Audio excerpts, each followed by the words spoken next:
দাদা যান। তুই এত দেরি করলা কেন? আমি সে কখন থেকে তোমার জন্য অপেক্ষা করতেছি। কি করবো বলেন, মা ঘুমাইতে একটু লেট করলো, এর জন্য আসতেও লেট হয়ে গেছে। আচ্ছা ঠিক আছে, লেট করছো কিন্তু এখন লেট করতেছো কেন? আমার ঘুম পাড়ায় দাও।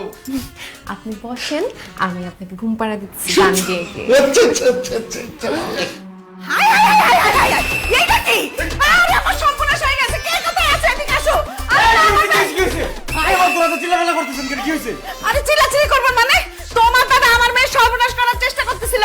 ছি ছি ছি ছি ছি, দাদা সর্বনাশ করে ফেলছেন। আপনি কি করছেন? শেষ পর্যন্ত কাজের মেয়ের দিকে হাত বাড়াইছেন। আরে সি সি সি সি সি, এই বুড়ি বেটি মিথ্যা কথা বলতেছে, মিথ্যা কথা বলতেছে। এই যে এই পপি, ও আমার মাথায় হাত বুলায় ঘুম পাড়ায় দিতে আসছিল। জিজ্ঞেস কর, তুই পপিরে জিজ্ঞেস কর, আমি কোনো খারাপ কিছু করি নাই, উদ্দেশ্যও নাই।